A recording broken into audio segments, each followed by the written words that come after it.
Waalaikumsalam warahmatullahi wabarakatuh. Kita mulakan pengajian kita boleh? Bismillah. Kita mulakan dulu dengan kita membaca kitab Suratul Fatihah. Semoga apa yang kita baca hari ini insya-Allah bermanfaat buat semua insya-Allah. Ala hazihi wa ala kulli niyati salihah. Al-Fatihah. A'udzu billahi minasy syaithanir rajim. Bismillahirrahmanirrahim. Alhamdulillahi rabbil alamin. Ar-Rahmanir Rahim. مالك يوم الدين إياك نعبد وإياك نستعين اهدنا الصراط المستقيم صراط الذين أنعمت عليهم غير المغضوب عليهم ولا الضالين آمين. سبحانك لا علم لنا إنك أنت العليم الحكيم رب اشرح لي صدري ويسر لي أمري واحلل عقدة من لساني يفقه قولي. السلام عليكم ورحمة الله وبركاته. Okey, apa khabar semuanya? Alhamdulillah. InsyaAllah, Alhamdulillah sihat semua dah makan? Sudah. InsyaAllah bagus. Nanti makan lagi? Alhamdulillah. Ya. Okey.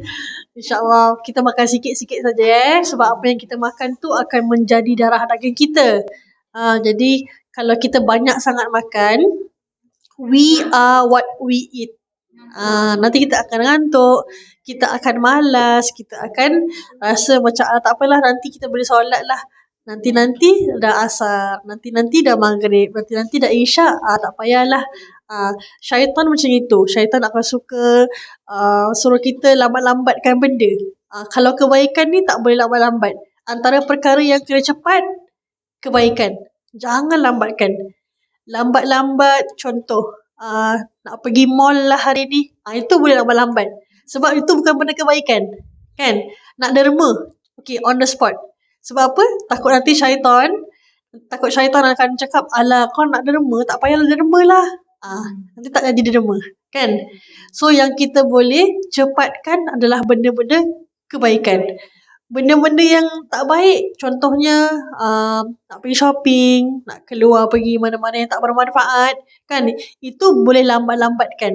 It's okay if you change the plan. Sebab memang tak rugi apa-apa. Kan? Tapi kalau kebaikan, kalau kita sengaja lambat-lambatkan, kamu akan rugi. Rugi apa? Rugi pahala. Macam itu. Jadi kalau tentang kebaikan, itu boleh cepat-cepat. Contohnya, cepat-cepat kahwin. Kan?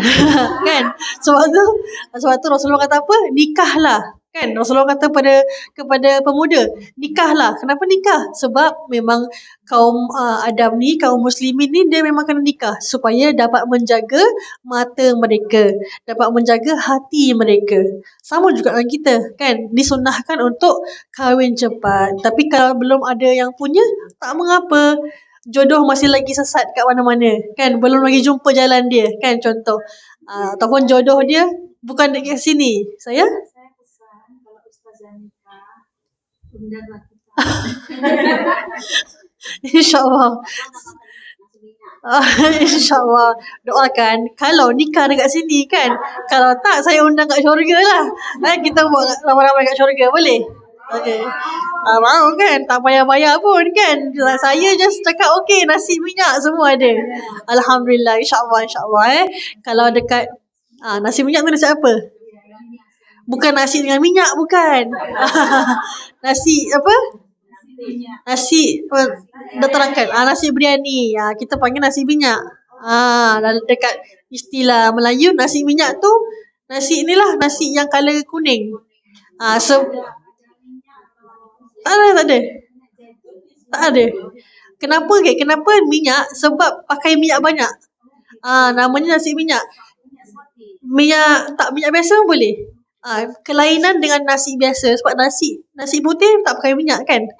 Kecuali nasi goreng kan. Tapi nasi goreng bukannya kita pakai minyak yang banyak. Tidak. Nasi minyak tu sebab apa? Kita letak dia punya minyak dia banyak. Nasi biryani dum. Kan nanti kan dia ada banyak minyak kan? Macam gitu. Kenapa tiba-tiba jadi tukar kelas masak pula? Okey, dah sudah. Okey. Okey tak? Kan dah marah? Macam mana? Apa ni, saya nak bayar kalbun salim lah, bukan nak masak lah contohnya. Okay, saya minta maaf saya gurau saja. Okay, kita masuk terus bab yang kemarin. Saya nak repeat balik sebab ada yang saya nampak saya terlepas sebenarnya. Jadi saya akan ulang kembali tentang syarah penawar hati yang ketujuh, iaitu cinta kepada dunia. Cinta dunia kita akan repeat balik tapi ada penambahan insya-Allah. Cinta dunia, apa perbezaan dunia dan akhirat? Dunia itu yang tidak memberi manfaat kepada kita, yang tidak memberikan apa-apa pertolongan untuk kita di hari akhirat. Dunia yang tidak memberikan apa-apa bentuk pertolongan nanti bila kita berhadapan dengan Allah Subhanahu Wa Taala. Itu dunia. Dunia bukan hanya harta saja. Tak semestinya harta. Boleh jadi sahabat, boleh jadi suami kita, boleh jadi isteri kita, boleh jadi anak-anak kita. Bukan katakan anak-anak tak bermanfaat, bukan. Maksudnya kalau kita tak menjalankan tugas dengan baik, maka benda itu, perkara itu, orang itu tak akan menjadi manfaat untuk kita. Tujuan kita ada anak, kenapa? Contohnya, siapa boleh bilang? Tujuan saya ada anak supaya orang nampak saya ni ibu, contoh. Itu bukan contoh yang baik. Itu bukan niat yang baik. Niat kita menjadi ibu, ada anak supaya kalau kita dah meninggal nanti, ada anak-anak yang soleh mendoakan kita. Itu adalah benda akhirat, memberi manfaat. Kan? Tujuan kita kerja, cari banyak wang. Buat apa? Saya nak jadi orang yang paling kaya sekali. Tidak, belum lagi cukup sempurna niat dia. Saya nak jadi orang yang kaya supaya saya dapat tolong orang. Itu baru benda yang ke arah akhirat, memberi manfaat kepada kita. Saya nak kahwin, kenapa? Contoh, cari pahala. Masya Allah. Saya macam baguslah ni. Cari pahala, betul. Selain daripada tu, apa? Kita kahwin supaya terjaga kehormatan kita, kan? Mencari pahala, betul. Setiap kali kita, maaf kata apa dia? Menaikkan iman lah, kan? Betul. Setiap kali kalau kita ni, untuk orang yang berkahwin lah, siapa yang masih orang kata apa tu, jomblo atau masih yang belum kahwin, tak apa, it's okay. Kita doa saja, kita dengar saja, ambil iktibar saja, Untuk mereka yang sudah kahwin, niat kita bila kita kahwin tu supaya setiap saat kita dalam perkahwinan tu mendapat pahala. Bukan saat bersama saja mendapatkan pahala, bukan. Setiap kali kita pandang suami kita, pahala. Setiap kali suami kita memandang kita dengan pandangan yang suka, itu pahala. Setiap kali kita salam pada suami kita, pahala, kan? Setiap kali suami memegang kita, pahala juga. So semua, everything that goes into your marriage, kalau you niatkan memang untuk mencari redha Allah, semuanya berpahala. Bayangkan, ibu-ibu semua dalam keadaan pahala ni. Sayanglah kan. Yes, menjadi imam. Untuk lelaki, kenapa niatnya berkahwin? Supaya dapat membimbing isteri. Macam itu. Sama juga kalau isteri, dia mungkin berpendidikan tinggi, boleh bimbing suami. Kecuali kalau suaminya tu ingin dibimbing. Kalau suaminya egois, kan, susah sikit nak bimbing lah. Itu takut-takut menjadi ciri-ciri dunia yang tidak memberi manfaat. Malah kita menjadi lebih marah, kita pun jadi nusyus, kita pun jadi derhaka nanti. So jangan kita memilih jalan itu. Sebab tu kahwin kena ada sama level. Kahwin kena sekufu. Sekufu. Maksudnya kalau kita punya matlamat, contoh, our goals is toward Allah. Tapi suami tidak. Suami masih nak mengejar dunia, masih nak enjoy. Tak akan sama. Tak akan sama. Dia punya goals dia. Yes, harus sama. Jadi awak lihat ciri-ciri dunia tu apa? Ciri-ciri dunia adalah sesuatu yang kurang. Tidak akan sempurna. Ciri-ciri dunia adalah sesuatu yang hina. Dia tempat kesedihan, tempat susah, tempat kepayahan, tempat kecemasan. Dunia kita akan pernah berhenti untuk penat. Sebab dunia ni, ulama kata, kita dah stop buat benda A, bila nak start buat B, masih lagi penat. Belum lagi, tak boleh rehat. So, one after another. A, B, C. One after another. Dia akan buat kerja. Itu dunia. Kalau akhirat, tak payah buat kerja. Awak fikir je, awak nak apa, dia ada. Awak nak, contoh, awak nak terbang. Dalam syurga pun boleh terbang. Macam itu. That's how syurga is. That's why kita nak masuk syurga. Bukan untuk terbang lah. Tapi, kita nak masuk syurga supaya kita dapat kekal dalamnya. Sebab syurga tempat asal kita. Kan? Nabi Adam AS bersama Siti Hawa, isterinya, dekat mana? Neraka ke syurga? Syurga. Jadi kita ni keturunan Nabi Adam AS kan? Walaupun kita bukan habaib kan? Tapi kita masih lagi dalam keturunan mereka. Kita kan manusia. Bukan jin kan? So manusia. Jadi kita keturunan Nabi Adam AS. Maka tempat asal kita ialah di syurga. Tapi kenapa kita mati-mati nak masuk dalam api neraka? Kenapa? Tempat asal kita kat syurga. Banyak godaan, betul. Banyak ujian. Kan kita ni manusia yang sering kalah dengan godaan. Kan? Jadi jangan kalah lah. Jangan pernah kalah dengan ujian. Kena kuat sikit. Ya? Betul. Manusia memang akan selalu bersalah. Cuma nak bertaubat ke tidak sahaja. Ya. Okey, itu perbezaan dunia dan akhirat. Okey. Saya teruskan dalam surah An-Nazi'at ayat 37 sampai 41. Yang bermaksud, maka ada pun orang yang melampaui batas. Siapa? Fa'amma man tagha. Tagha tu maksudnya orang yang melampaui batas. Wa atharal hayatad dunya. Dan orang yang melampaui batas ni, dia lebih mengutamakan kehidupan dunia. Fa innal jahima hiyal ma'wah. Maka sungguh nerakalah tempatnya. Orang yang melampaui batas ialah mereka yang selalu utamakan dunia. Semua benda nak dunia. Tak ada benda pun tentang akhirat. Tak bersiap-siap pun untuk akhirat. Maka Allah kata apa? Fa innal jahima. Jahim tu neraka. Neraka jahim kan? Fa innal jahima hiyal ma'wah. Tempat neraka jahim itulah kekal selamanya. Wa ma man khafa maqama rabbih wa nahan nafsa 'anil hawa. Dan ada pun orang-orang yang takut, khafa. Khafa tu takut. Dalam bahasa Arab, khafa tu khauf, takut. Khafa dalam bahasa Arab adalah takut, khafa. Ada pun orang-orang yang takut kepada kebesaran Allah ataupun kebesaran Tuhannya dan menahan diri. Naha tu tahan. Nahan nafsa, menahan dirinya, menahan nafsunya.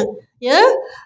Tempat dia kat mana? Allah kata apa? Fa innal jannata hiyal ma'wah. Maka syurgalah tempatnya. Kalau kita dapat menahan diri kita, dapat menahan nafsu kita, maka Allah akan masukkan kita ke dalam syurga. Tapi kalau kita mengutamakan selalu dunia, maka akhiratnya di tempat api neraka. Na'udzubillahi min zalik. Semoga kita tidak tergolonglah daripada orang-orang yang mencintai dunia, yang melampaui batas. Dunia itu boleh sebenarnya untuk kita sayangi, tapi hanya sekadar di tangan saja. di luaran saja. Jangan terlalu sayang sangat sampai susah untuk meninggalkan. Itu orang yang cinta dunia akan selalu takut mati. These two sifat tak akan terpisah. Siapa cinta dunia, dia mesti takut mati. Kenapa? Ya, sebab dia dah banyak-banyak harta, aku nak mati macam mana, siapa nak kasi ni? Tak ada, mungkin tak ada cahaya mata mungkin. Ataupun dia punya perusahaan dia tak ada orang yang boleh ganti. Kan sayang. Tak jadi mati. Tapi semua orang akan mati kan? Jadi orang yang, sebab itu hakikat kehidupan kan, mati itu pasti. Semua orang akan meninggal. Rasulullah SAW juga meninggal dunia kan. Sedangkan Rasulullah itu adalah kekasih Allah yang paling Allah sayangi kan. Tapi tetap meninggal dunia kerana Rasulullah juga manusia biasa. Rasulullah bukan malaikat kan. Rasulullah tu manusia. Jadi juga meninggal dunia. Jadi kita semua ni, kita di kalangan manusia ni perlulah kita tahu hakikat kehidupan kita ialah kita akan meninggal dunia. Kerana mati itu pasti. Cuma yang tak pasti itu ke syurga ataupun ke neraka. Jadi orang yang cinta dunia akan pasti takut mati. Tapi kalau orang yang cinta akhirat tak akan takut mati. Para sahabat dulu, bila mereka meninggal dunia, mereka tak kisah. It's okay. Because mereka lebih merindukan untuk bertemu dengan Rasulullah SAW. Roh orang yang meninggal akan bertemu. Yang bukan untuk orang hidup lah, orang yang meninggal lah. Jadi mereka sangat merindukan untuk bertemu dengan Allah. Sahabat-sahabat dulu. Sama juga dengan Rasulullah. Rasulullah apabila didatangi oleh malaikat maut, malaikat maut minta izin sebenarnya dengan Rasulullah. Nak terus hidup atau nak bertemu dengan Allah. Rasulullah diberikan choices. Ada macam Angry Bird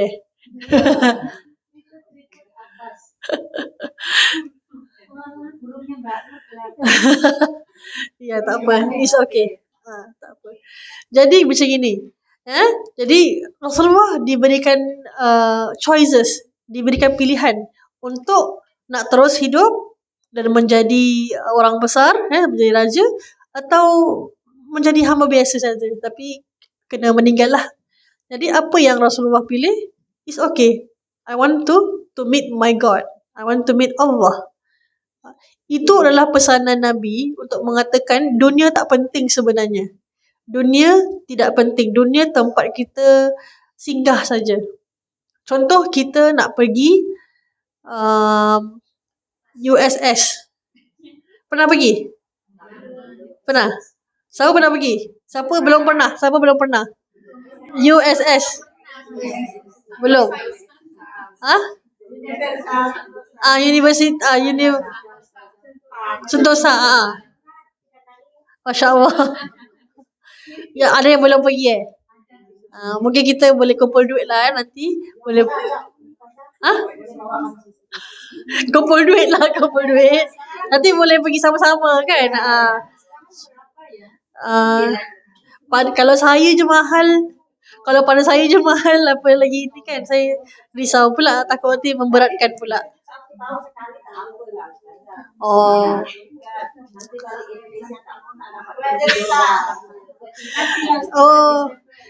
Di sana banyak orang. Kita kalau nak pergi, kita pergi time tak ramai orang. InsyaAllah. Jadi cerita USS pula. Tapi InsyaAllah. Yelah, kata cinta dunia tapi nak pergi USS. Macam mana? Aduh. Okay, tak apalah. USS ni lebih kepada kita punya silaturahim kan. Kita nak bergembira. Bukan cinta dunia, tidak. So maksudnya gini, siapa yang cinta dunia itu takut mati, dan siapa yang tidak mencintai dunia tapi dia mencintai akhirat, dia tak akan rasa takut mati. Dan harta dia kalau sikit pun dia tak akan rasa apa-apa. Contohnya kita rasa macam tak sayang harta sangat kan. Nak pergi USS pun tak nak. Macam gitu. So kita kena keluarkan sikit duit lebih tu untuk pergi USS. Tu maksudnya tak cinta dunia lah. Maksudnya kita tak sayang harta kita. Kita boleh pergi. Ada benda kita boleh bersukaria. Tak apa. Tak ada masalah. Apa tu? Macam kutip buku. Okay, next. Ni seperti biasa Rasulullah SAW bersabda, "Ad-dunya sijnul mu'min wa jannatul kafir." Dunia itu merupakan penjara bagi orang yang beriman dan syurga bagi orang-orang kafir. Kenapa? Sebab untuk orang beriman banyak benda tak boleh buat. Tak boleh kita mengumpat. Tak boleh kita bercakap belakang orang. Tak boleh kita curi. Tak boleh kita bersama dengan sembarang-sembarang orang. Tak boleh kita macam-macam lah kita boleh buat kan. Ada je rules and regulation. Tapi itu Islam. Kenapa kita ada syariat? Untuk kita terpelihara. Supaya tak sewenang-wenangnya kita buat apa-apa je yang kita buat. Apa yang kita nak. Sebab manusia ni kalau tak dikekang, dia akan buat kerosakan di muka bumi. Sebab tu ada syariat supaya kita inline, disiplin diri kita. Ya. Dan syurga buat orang-orang kafir. Kenapa? Sebab mereka boleh buat apa saja mereka mahu. Diorang nak, maaf kata, they want to have multiple partners. Kan? Maksudnya mereka mahu bersama-sama, bersenang-senang dengan pasangan-pasangan yang ramai tanpa bernikah. Boleh. Kan? Suka. Kan? Mereka mahu, maaf kata, berpakaian yang agak seksi-seksi. Boleh, tak ada masalah. Orang lagi suka. Kan? Maksudnya orang-orang mereka lah lagi suka. Kan? Sebab tu banyak kejadiannya percabulan. Kan? Sebab benda-benda yang sepatutnya ditutup, didedahkan. Jadi orang pun merasakan syahwat dan mereka dicabul macam itu. Jadi syurga ni, maksudnya syurga untuk orang kafir ni ialah mereka buat apa saja mereka mahu. Sebab tu Rasulullah kata apa? Rasulullah kata kalau kamu tak malu, buatlah apa kamu nak. Itulah maksudnya syurga bagi orang kafir. Mereka buat apa yang mereka nak. Mereka sanggup merampas harta. Ya, melakukan riba, berjudi just untuk mendapatkan harta yang banyak. Lepas tu buat konten dekat TikTok ataupun dekat YouTube ataupun dekat IG, tengok harta dia macam gitu. Kan? Kalau untuk kebaikan tak apa. Tapi untuk menunjuk-nunjuk, untuk buat konten supaya orang like, kasih hadiah, giving gift kan, kasih flower lah, kasih apa semua kan dekat TikTok tu. Saya tak ada TikTok tapi saya tahulah. Ambil tahu supaya dapat related dengan masyarakat. Kalau kamu buat benda TikTok tu untuk kebaikan akhirat, kita go back. Jadikan setiap benda dekat dunia untuk tujuan akhirat kamu. Itu boleh. Buat YouTube, contoh, kita upload video kan. Orang tengok rasa itu pahala untuk kita tau. Berpanjangan. Maaf kata, kalau misalnya kata kita dah meninggal dunia pun, selagi mana orang melihat kita punya video, berpanjangan pahala kita. Sama juga macam TikTok. Kalau kita nak buat TikTok, jangan kita buat yang macam joget-joget lah. Kita buat konten yang macam ilmiah sikit. Supaya, contohlah, TikTok kita letak siapa yang selawat, mari, ayuh kita selawat hari ni. Macam gitu, very very easy. Tapi kita mengajak orang kepada kebaikan. Amal ma'ruf nahi mungkar. Ajak kepada kebaikan dan kita larang kepada kejahatan. Macam gitu. Itu yang membuatkan kita dapat manfaat untuk akhirat. Sebab selagi mana that video is inside our TikTok, selagi itu dia bermanfaat untuk kita. Contoh kita buat YouTube, kita ziarah anak-anak yatim, contoh. Kita ziarah rumah orang-orang tua, kita menampakkan perlunya untuk menjaga orang-orang tua ataupun anak yatim. Itu semua konten yang bagus. Yang tak bagus, contoh konten yang mandi apa semua tu, nenek tu kesian. Sampai kembang nenek tu, kan? Tak kesian lah. Itu benda yang tak bermanfaat. Apa? Saya bilang awak kenapa tak bermanfaat? Can you tell me? You bilang I. Apa manfaat yang nenek tu dapat bila dia mandi depan orang? Malu satu. Dapat duit, okey. Manfaat dia kata dapat duit kan. Dekat dunia je. Dekat akhirat dapat tak? Tak. Sebab tu, you penat-penat dekat dunia, tapi dekat akhirat you rugi. Rugi. Kita nak cari apa? Dua-dua kita dapat. Dekat dunia dapat, akhirat pun dapat. Macam gitu. Orang mukmin dia bijak. Dia tak boleh jadi macam gitu. Okay, next.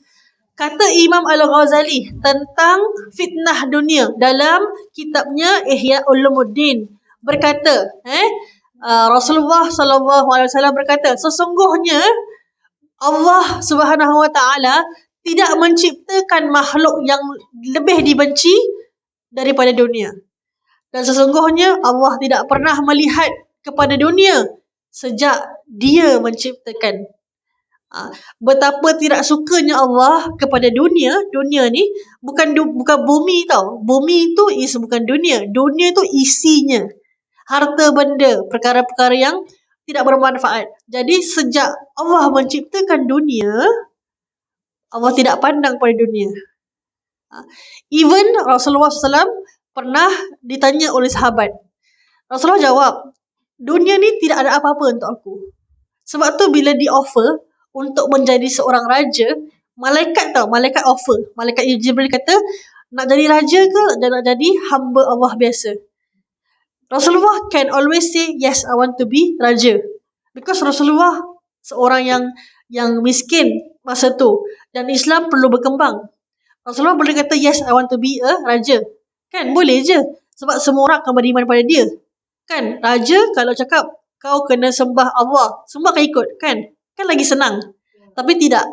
Rasulullah pilih jalan yang moderate, yang sederhana, menjadi hamba Allah Subhanahu Wa Taala. Sebab kalau jadi raja, akan banyak dia punya kerosakan dia. Akan memberitahu kepada orang-orangnya, kepada pengikutnya, untuk jadi orang yang baik kena jadi orang raja. Tidak, tak semestinya. Jadi hamba biasa pun dapat masuk dalam syurga. Macam itu. Okey, Nabi Isa AS berkata, ada dua perkara yang Nabi Isa AS berkata, dalam kitab Ihya Ulumuddin juga, janganlah kalian menjadikan dunia sebagai Tuhan. Jangan jadi hamba dunia, tapi jadikan dunia itu sebagai hamba kamu. Jangan jadikan dunia sebagai Tuhan. Betul. Tapi jadikan dunia sebagai hamba kamu. Maksudnya, kamu memperbudakkan dunia. Macam mana tu maksudnya? Kira macam, kalau kita nak, kita ambil. Tak nak, sudah. Macam tak heran lah. Tak kisah. Tak kisah. Kalau ada. Tak ada, sudah. Yang kita kena tuhankan siapa? Fir'aun? Alamak, takutnya. Yang kita kena tuhankan siapa? Kita bertuhankan siapa? Allah Subhanahu Wa Taala, bukan Fir'aun. Salah. Kita kena bertuhankan Allah Subhanahu Wa Taala. Tuhan kita adalah Allah, ya. Ni akidah ni semua betul tak akidah? Akidah semua betul, asyhadu an la ilaha illallah kan? Bukan asyhadu Fir'aun bukan. Jangan betul-betul kita takin diri kita. Asyhadu an la ilaha illallah. Tuhan kita sebagai Allah. Dunia ni, harta benda, segala perhiasan dunia, kita jadikan sebagai hamba. Maksudnya, kalau hamba ni, kita buat macam tak kisahlah gitu. Ada ke tak ada ke, is okay. Tak kisah. Yang kedua, tidak mungkin tegak ataupun tidak mungkin akur cinta dunia dan cinta akhirat pada diri seseorang. Tak boleh akan sama dalam orang tu. If I say, saya cinta dunia, tapi saya pun cinta akhirat. Tak mungkin. Dia either cinta dunia ataupun cinta akhirat. Dia tak boleh dua-dua. Dia boleh cakap, saya cinta akhirat, tapi saya tak buang dunia. Tu boleh. Tak buang dunia tu maksudnya apa? Maksudnya kita ambil dunia sekadar di tangan sahaja. Sekadar apa yang ada saja. Tapi kita cinta akhirat. Kita kejar akhirat. Kita kejar Allah. Itu matlamat kita. Bukan cinta dunia, tapi akhirat, nanti bolehlah. Allah kan maha pemaaf. Oh, Allah kan Maha Ar-Rahman, Ar-Rahim. Allah kan Maha lembut. So kita macam take advantage of Allah pula. Kan? Sedangkan Allah tu memang Maha Pemaaf. Memang Maha Pelembut. Tapi kita tak boleh take advantage of Allah Subhanahu Wa Taala. Jangan ambil uh, macam buat benda ni benda yang remeh gitu. Cinta dunia maksudnya kita sayang dunia, tak nak lepaskan dia. Tapi kalau kita seorang mukmin, kita cinta akhirat. Jangan buang dunia. Itu maksudnya. Konteks sekarang, kita cinta akhirat tapi tidak buang dunia. Maksudnya kalau orang kasih kita duit, orang kasih kita harta, kita ambil lah. Tapi jangan sampai benda tu membinasakan kita. Seperti tidak akan akur air dengan api dalam satu wadah. Kalau kita ada api, ada air, sambungkan, kita masukkan, apa jadi? Apinya mati. Ataupun air dengan minyak. Bukan nasi air dengan minyak. Kalau kita campurkan, apa jadi? Kita kacau macam mana pun tetap akan berpisah. Sama juga cinta dunia dan cinta akhirat tak akan bersatu dalam hati seorang mukmin. So kita cinta dunia ke cinta akhirat? Cinta akhirat. Dunia di tangan sahaja, tapi akhirat di apa yang di tangan? Dunia. Di dunia, di tangan dunia, di hati ada Allah. Allah Okey, ulama menyebutkan Rasulullah sallallahu alaihi wasallam pernah bersabda, "Ad-dunya mazra'atul akhirah." Dunia itu tempat bercocok tanam bagi akhirat.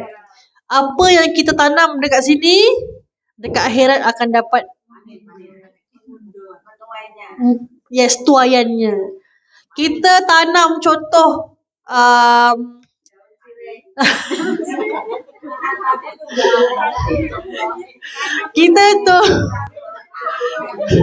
kita apa pula ni? Yelah. Ni nampaknya macam dah ngantuk ni, kan? Kita, misal kata kita tanam, contoh kita tanam seed. Seed tu dalam bahasa Melayu apa? Benih.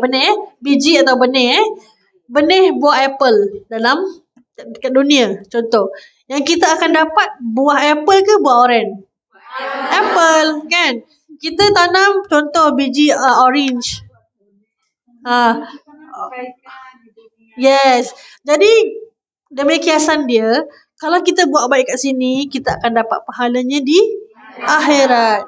Tak akan nampak. Memang tak akan nampak. Itu antara rahsia Allah. Tak akan nampak. Tapi itulah kenapa kita ni dijadikan sebagai manusia dan dijadikan sebagai umat Nabi Muhammad. Sebab kita tak dapat nampak demi kebaikan. Sebab Allah nak uji kita ni ikhlas ke tidak. Sebab kalau kita nampak, kalau kita punya kehidupan ni macam Facebook lah, macam Instagram, macam TikTok, dapat nampak likes kita, dapat nampak kita punya love kita, kan? Nanti kita akan nak kejar love ke nak kejar ikhlas pada Allah? Kan? Sebab kita dah tahu, ini kalau kita buat something macam gini, kita dapat love, kita dapat gift, kita dapat like. Nanti kita, that's why Allah merahsiakan benda tu supaya kita betul-betul ikhlas. Nanti bila dekat sana baru nampak, terpampang lah berapa banyak like, berapa banyak love that you get nanti. Itu minggu lepas punya. Tapi betul lah. Maksudnya kalau kita buat baik, kalau kita ni berlemah lembut dengan kawan kita, kan, kita buat kawan kita ketawa ataupun tersenyum, tu pahala. Tapi jangan buat kawan kita ketawa, jadi kenangan, betul. Jangan kita buat orang ketawa dengan merendahkan pula. Contoh, kita buat kelakar tapi kita merendahkan dia pula. Dia pun ketawa tapi dalam hati dia nangis. Tak boleh macam itulah. Jadi kita kena, kalau nak buat orang ketawa ataupun nak buat orang senyum, dipersilakan. Itu siapa kata, kalau barang siapa yang menggembirakan seorang mukmin di dunia, Allah akan menggembirakan dia di dunia dan di akhirat. Jadi kita kena semua kat sini gembira. Kan? Sebab apa? Sebab kalau kita gembira kat dunia, kita menggembirakan kawan-kawan kita kat dunia, nanti Allah akan gembirakan kita dekat dunia dan akhirat. Jadi kalau kita nak pergi USS, gembira nanti insya-Allah nanti kita akan gembira lah kat sana Okey. Jadi seterusnya, siapa dan kenapa orang ni ditipu oleh syaitan? Inilah keadaan orang yang ditipu oleh syaitan. This is not inside the slide last week ni yang baru punya. Keadaan orang yang ditipu oleh syaitan. Siapa yang beranggapan walaupun badannya masih terikat dengan dunia tetapi hatinya kosong dan bersih dari dunia, maka sebenarnya dia telah ditipu oleh syaitan, iaitu maghrur.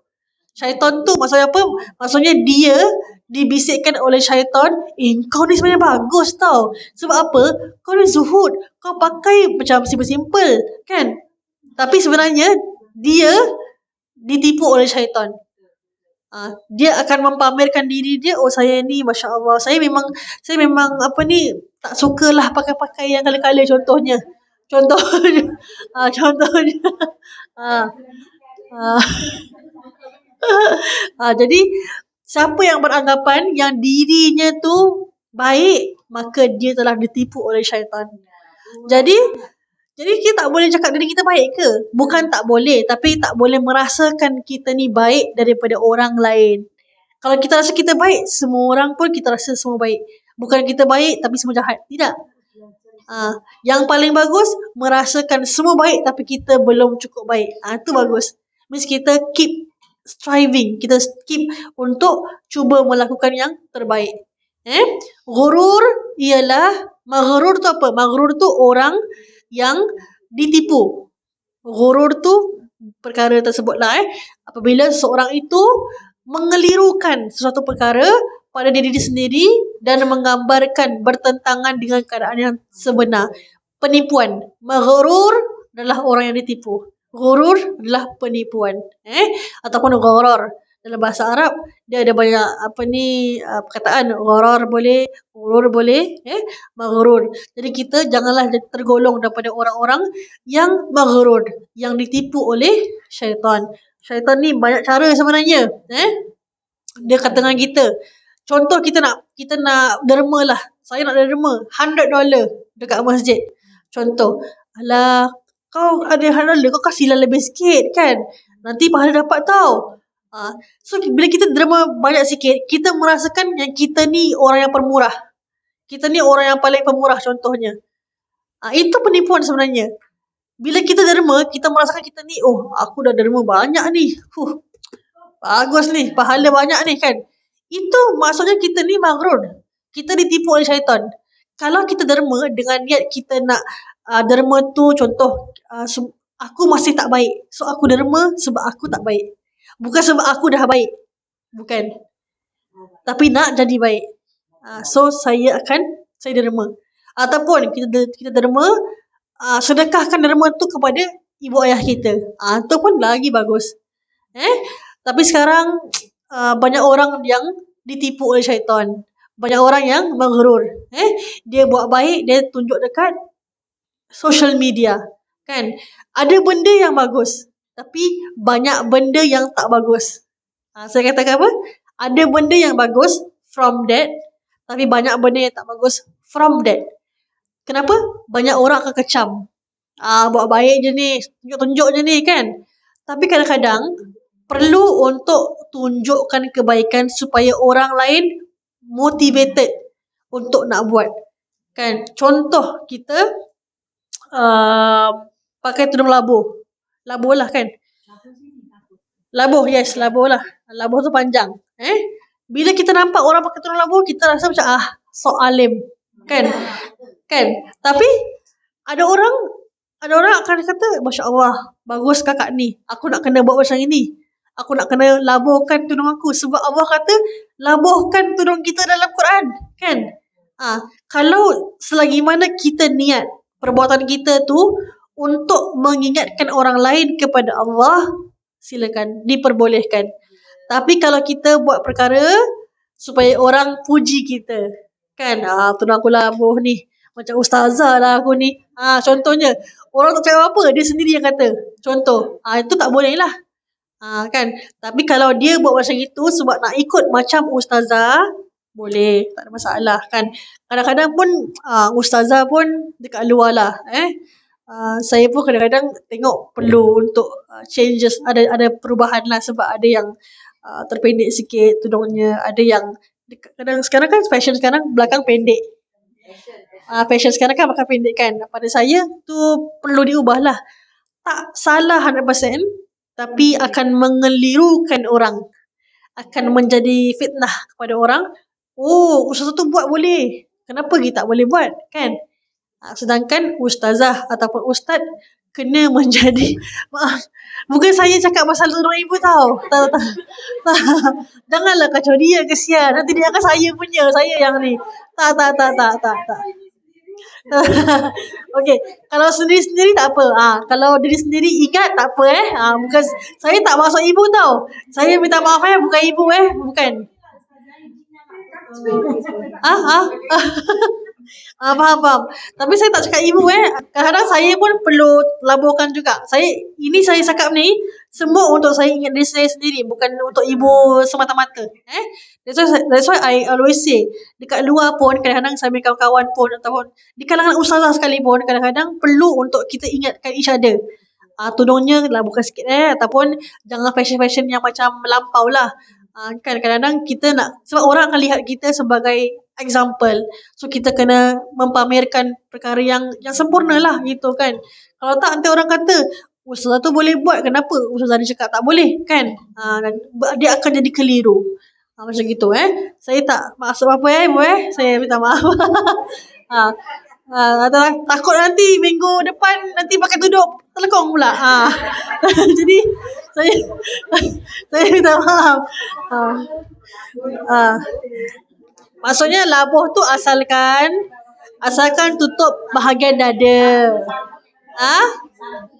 Sa'i? Syar'i, syar'i.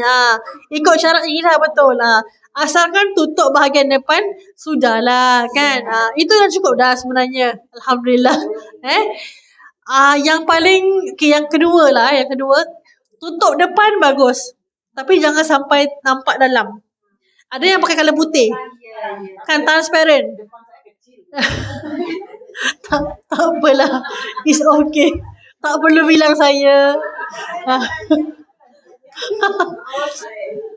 Kita tahu diri lah tahu diri, besar ke kecil ke, harus tutup lah harus tutup.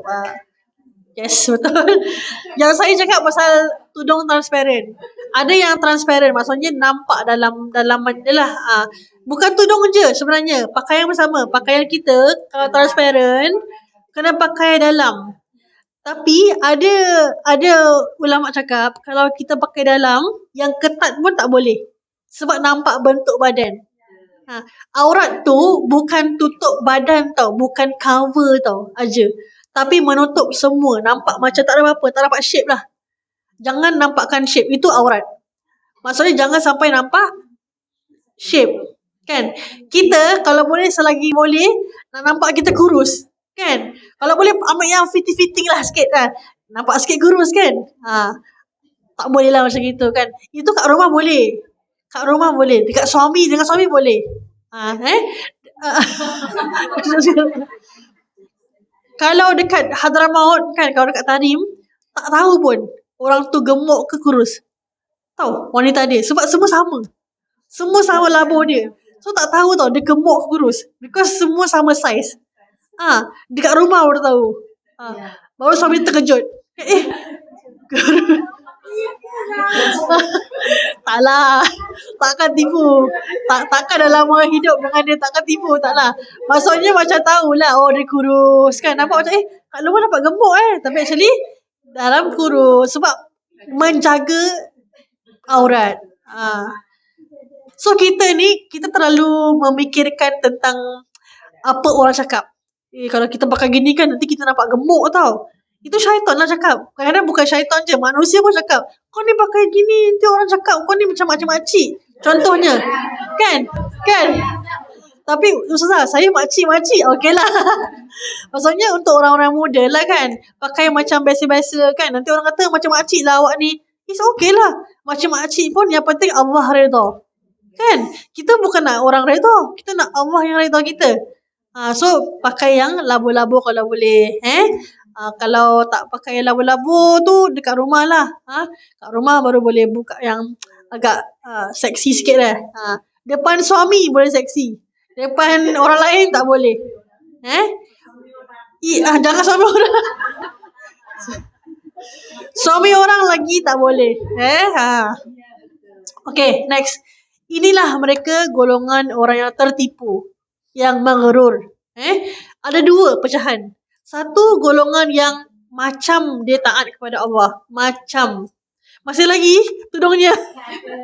Okey tak? Nak tudung baru tak. Tak suka. Siapa, okay, saya ni lah, saya kesian dengan ibu lah. Siapa sahabat yang baik, sila kita infakkan, kita beli tudung untuk ibu. Boleh tak? Supaya ibu tak rasa macam saya ni cakap dengan ibu. Ibu lah, bukan. Saya tak cakap pun sebenarnya. Okay, sudah kasih.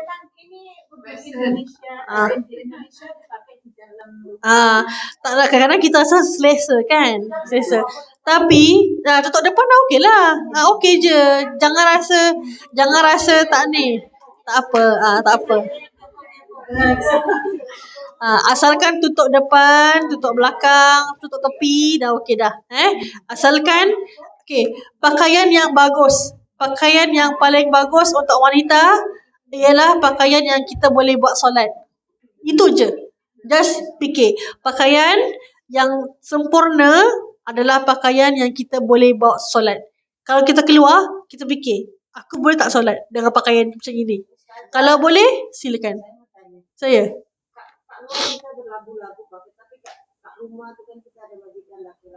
Ya. Tak boleh ke tak diizinkan?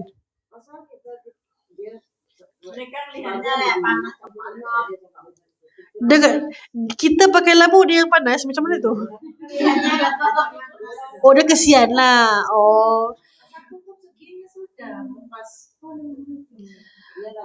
Saya pakai ciput. Ciput tu apa? Serkup. Kalau dekat sini ciput tu kecil dia. Dalam bahasa kalau dekat sini, kat Singapura lah, dalam dekat Singapura, tapi bahasa remaja lah, bahasa budak-budak sekarang, kau dah ciput dah. Ciput ni means kau dah kecil lah. Gitu. Serkup. Serkup. Okay. Melayu saya cakap nanti saya masak jatuh itu rambut-rambut. Itu yang makanya saya cakap sampai sekarang saya pakai itu aja. Nasib baik diberikan pakaian macam itu. Tapi pakaiannya okey lah, at least lah kan. Terpaksa kan. Kalau majikan kasih izin untuk pakai macam jubah biasa lah kan, jubah biasa.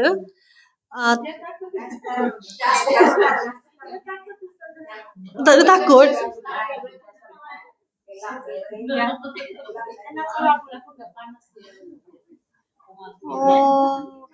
Susah kan ya.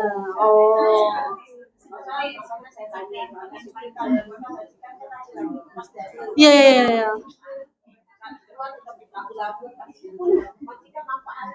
Ya.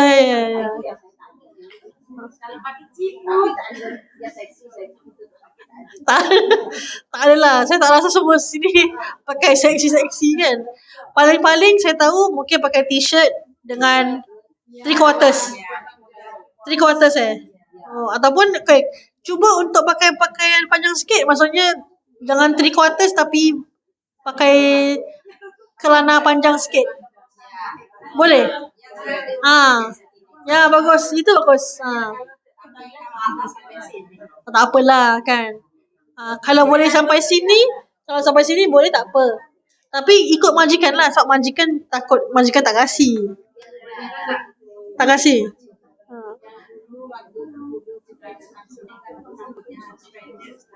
Oh. Sekarang dah boleh lah.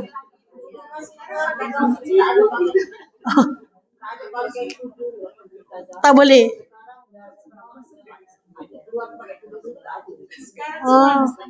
Alhamdulillah. Yalah. Kat rumah tak boleh pakai tudung eh? Oh, kat luar pun tak boleh? Tak kasih? Tapi ada yang tak boleh pakai tu? Oh. Tapi sekarang ada yang tak pakai? Sebab tak tahulah. Oh. Memang tak pakai lah.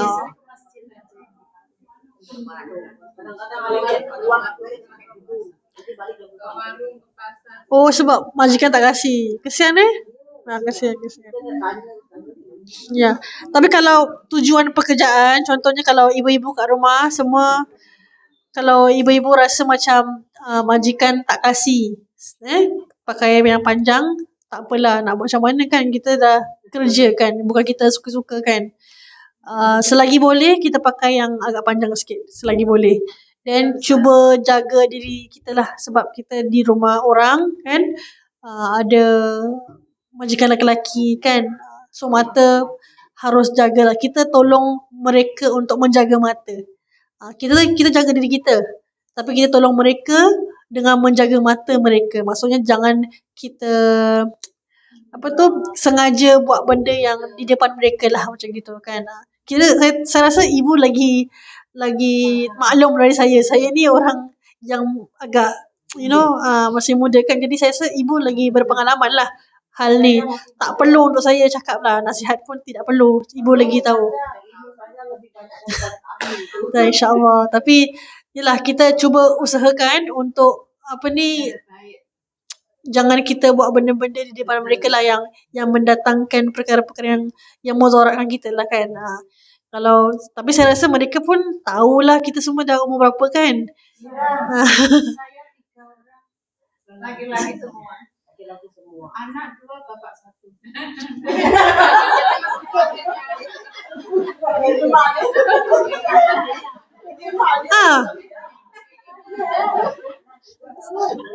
Ya.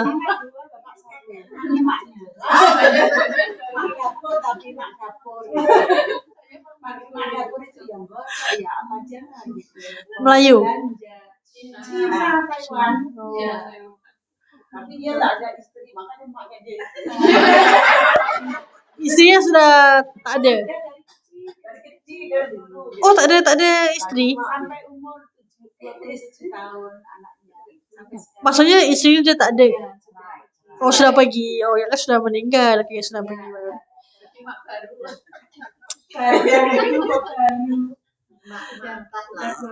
Mak angkat lah. Alhamdulillah.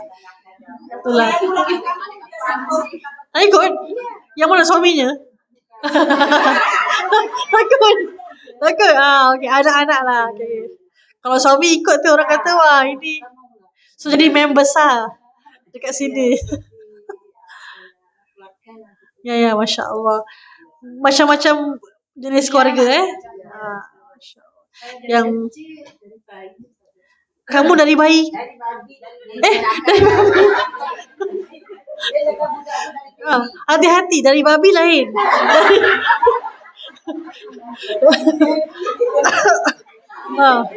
Dari bayi.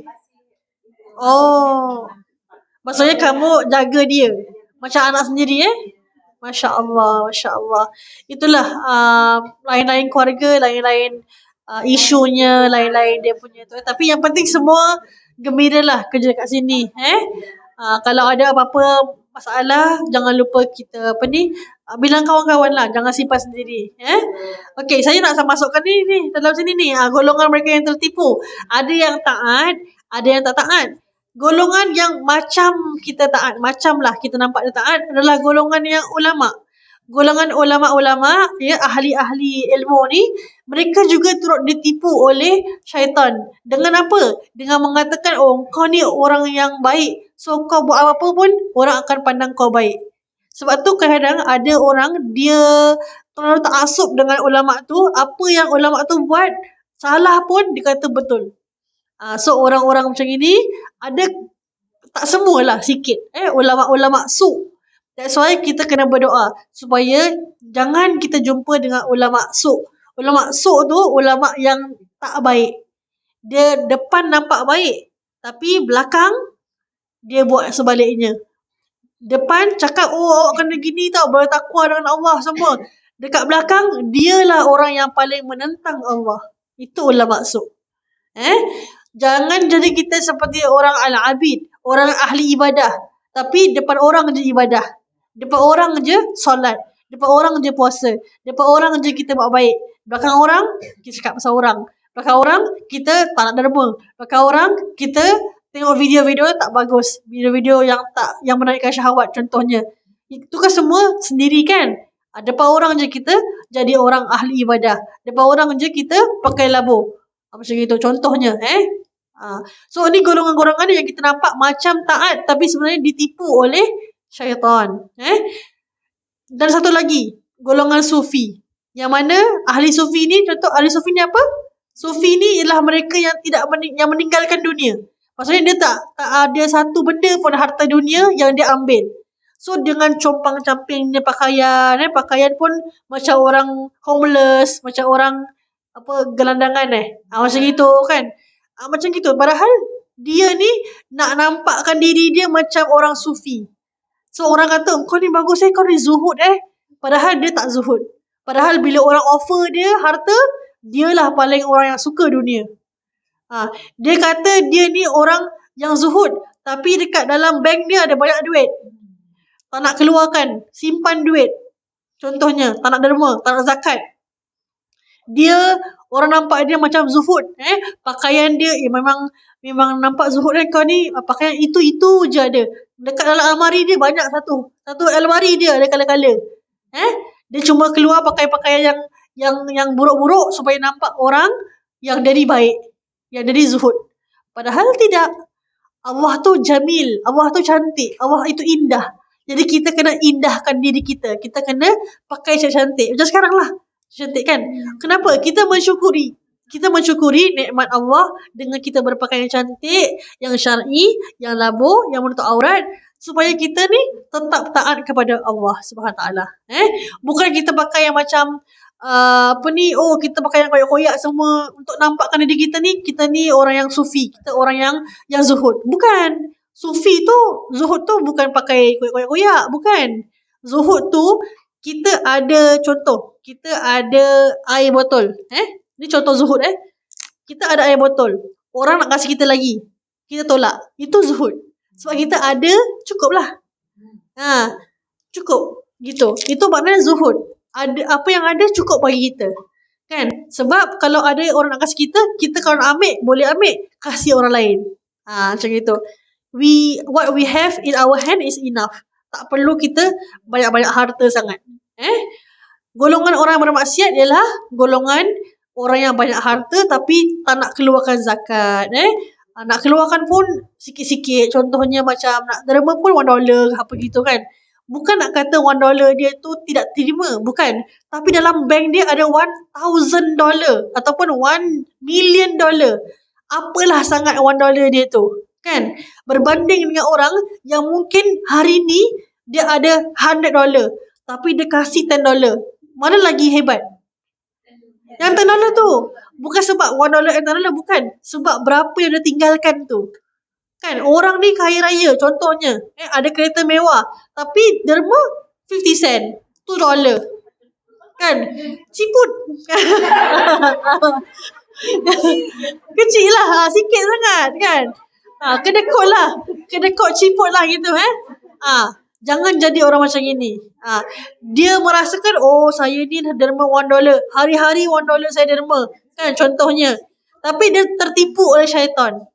Dia ingatkan hari-hari dia derma $1 tu kira bagus untuk dia. Tapi tidak. Sebab dia meninggalkan lagi banyak harta. Dia kedekut nak keluarkan lebih sebenarnya. Jangan tertipu dengan syaitan. Tapi contoh kalau kita orang yang tidak ada duit yang banyak, maka $1 pun dikira oleh Allah Subhanahu Taala. Itu perbandingan dia, orang yang ditipu dengan orang yang tak ditipu oleh syaitan. Menuntut ilmu kerana dunia ni lagi sikit tak habis. An Abi Hurairah qala Rasulullah sallallahu alaihi wasallam, man ta'allama ilman mimma yubtagha bihi wajhullah azza wa jalla la yata'allamuhu illa liyusiba bihi 'aradan min dunya lam yajid 'arfal jannah yaumal qiyamah, ya'ni rihaha.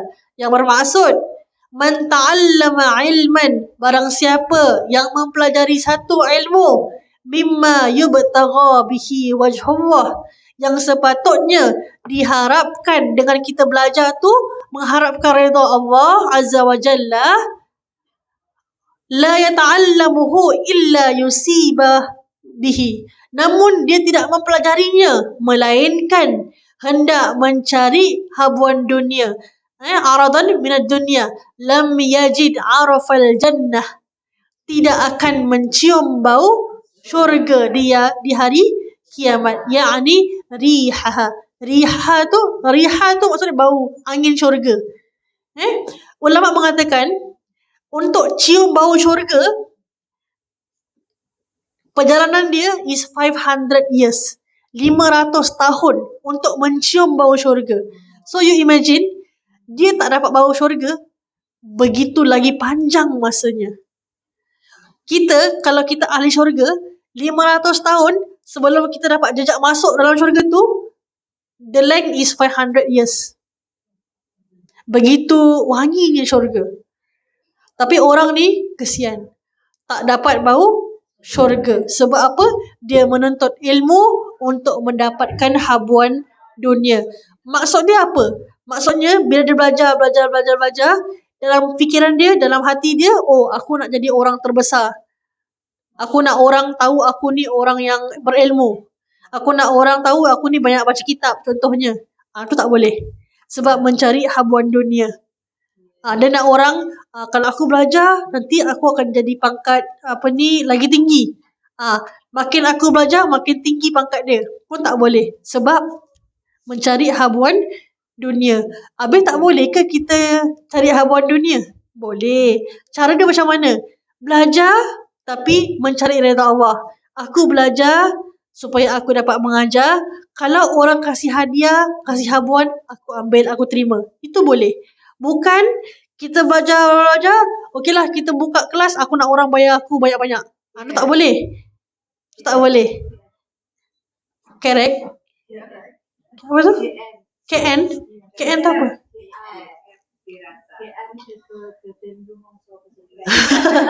Contohnya. Okeylah, saya dah belajar Qaulun Salim.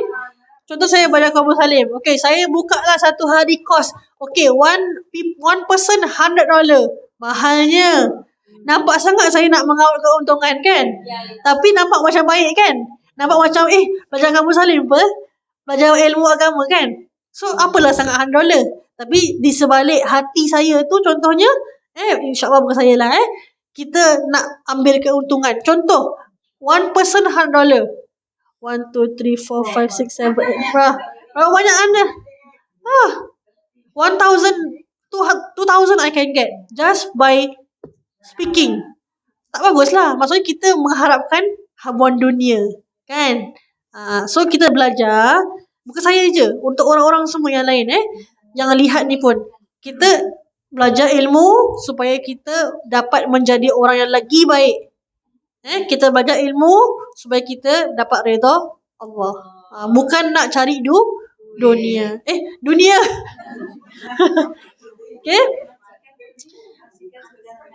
Okay, ni last slide. Last. Orang yang diseret ke neraka, siapakah orang itu? Firman Allah Subhanahu Wa Taala kepada orang tersebut, sesungguhnya kamu menuntut ilmu supaya orang mengatakan kamu, ni orang alim ni. Ni, kau tak kenal ke Ustaz Zubaidah? Dia alim tau. Contohnya, dia contohnya. Padahal saya tak alim pun. Tak alim pun contohnya. Saya nak orang cakap yang saya ni alim. Tu tak boleh. Tak boleh. Kalau saya tak mengharapkan tapi orang cakap, kita kata alhamdulillah haza min fadli rabbi. Semua datang daripada Allah Subhanahu taala.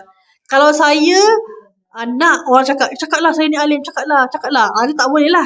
Itulah orang yang diseret ke api neraka. Sebab kita nak orang cakap kita ni baik lah, apalah, bagus semua. That's why jangan jadi orang riak. Jangan jadi orang yang ujub. Sebab nanti masuk api neraka. So, wallahu a'lam bisawab. Itulah hari ni penghabisan tentang cinta dunia. Jangan kita jadikan dunia tu sebagai tempat kita punya matlamat. Sebab dunia hanya tempat persinggahan saja. Hubbud dunya ra'su kulli khata'in. Dunia tu, cinta dunia permulaan kebinasaan seseorang. Orang boleh syirik, orang boleh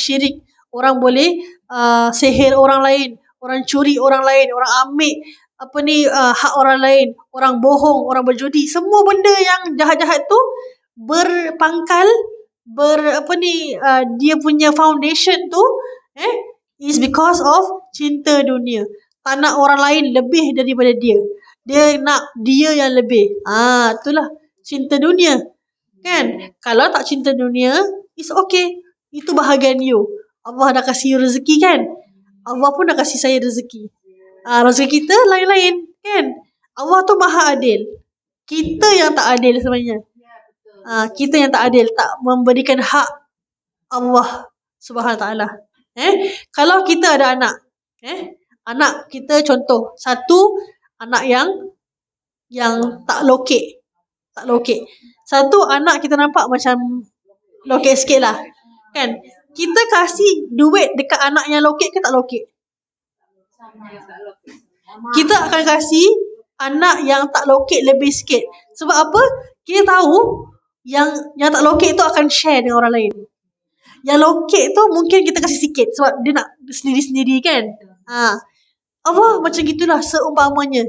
Allah kasih bahagian sikit-sikit kat orang lain. Allah kasih kamu bahagian macam gini. Mungkin Allah kasih kita banyak sebab Allah nak tengok kita ni share tak dengan orang lain. Allah kasih kita sikit sebab nak tengok kita sabar tak dengan ujian Allah. Jangan kita sangka Allah kasih kita lebih, kita ni Allah kasih kita semua, kita ada duit, ada harta, ada rezeki semua. Maksudnya aku ni dah cukup sempurna lah di mata Allah. Tidak, tak semestinya. Fir'aun semua ada. Dia kaya, dia raja, tapi masuk api neraka. Sebab apa? Tak beriman kepada Allah. Qarun yang hidup pada zaman Nabi Musa AS. Kan? Qarun kaya raya. Dia punya kunci untuk dia punya safe tu, banyak unta kena pikul. Terlalu kaya sangat dekat dunia ni.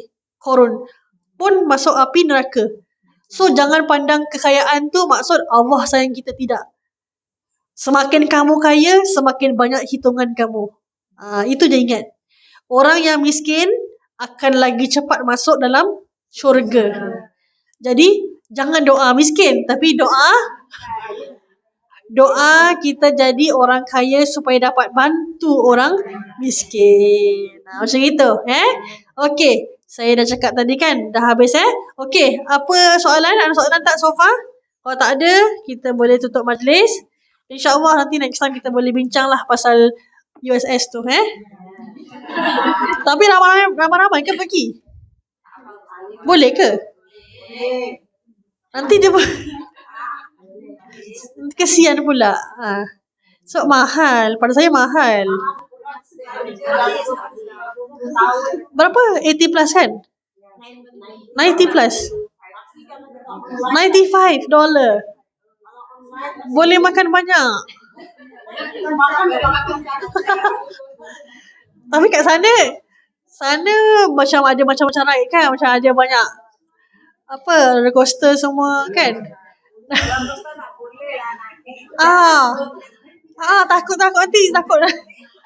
nanti yang masuk berapa puluh keluar sikit je. Macam mana? Saya takut itu. Nanti kena panggil ambulans. Macam mana? Yang semua ni maaf lah bukannya masa ni kan saya takut nanti jantungnya okey lah, mungkin bukan USS lah, mungkin lain tempat ke yang agak tenang sikit. Mungkin pergi tempat lain lah kalau nak. Sea aquarium pun boleh lah Sea aquarium, Masya Allah. Tapi boring tak?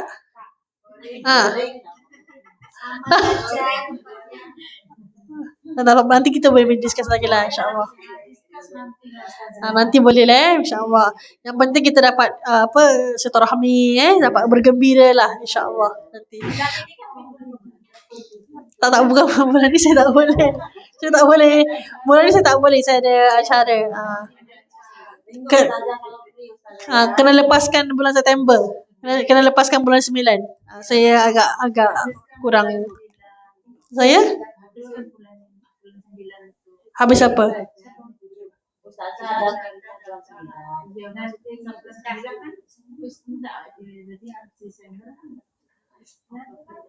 Nanti boleh discuss lah. Nantilah. Nanti discuss lah Saya pun tak faham. Tak apa. Okey, kita tutup majlis boleh? Subhanakallahumma wa bihamdika asyhadu an la ilaha illa anta astaghfiruka wa atubu ilaik. Bismillahirrahmanirrahim. Wal 'asr innal insana lafi khusr illa allazina amanu wa 'amilus solihati wa tawasaw bil haqqi wa tawasaw bis sabr. Amin. Assalamualaikum warahmatullahi wabarakatuh.